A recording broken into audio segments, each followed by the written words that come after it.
TV.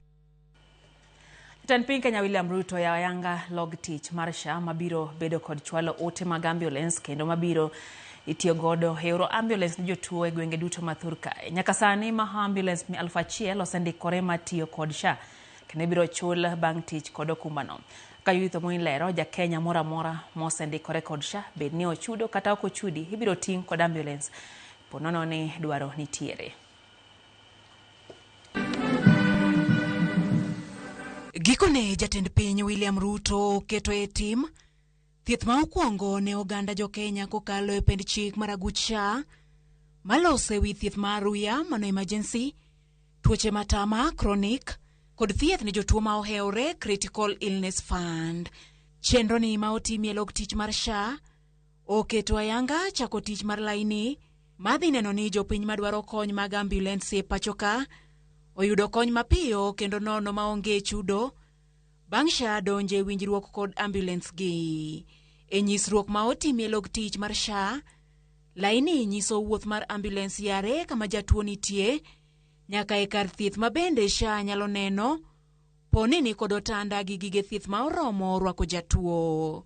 We are operationalizing the last fund. The many questions that used to come to Parliament, Your Excellency, was that the Kenyan will be picked by an ambulance. He's taken to a hospital and the hospital will ask for a deposit. Maybe they don't have that deposit, that amount of money. Then they go to the next hospital. Then they go to the next hospital. In the end, that patient dies. Today, we change that and we change it permanently. We are turning a constitutional guarantee into a service that every Kenyan can reach. From today, Kenya has one national medical emergency number, 922. SHA mabiro bedo ka chulo ambulance gi e nengo mar siling 4,500 e kilomita 25 ma ambulance okawo, ka kilomita ma omedore ibiro chul siling 75 ne ambulance. Ma biro bedo ne ja Kenya mora mora ma ondikore kod SHA bed ni ochudo kata ok ochudo.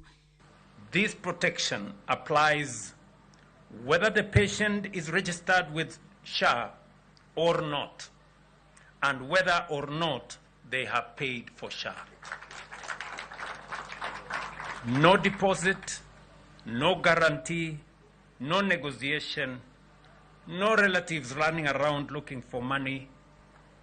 Everything will be taken care of. Nyaka sani, kwan mar ambulance madwarore pachoka hawa 5,000 kama nitie ikoni pod tin, ka koro ikwayo johala mondo mi odonji ohala mar ambulance. Today's launch, Your Excellency, Nairobi established our Nairobi Emergency Operations Center, EOC.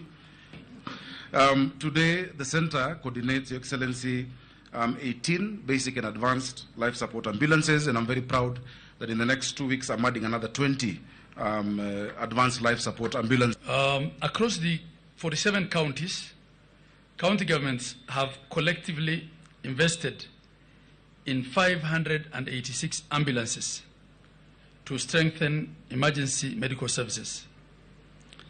As of today, Your Excellency, 339 of those ambulances have been inspected. Judith Omondi, Ramogi TV.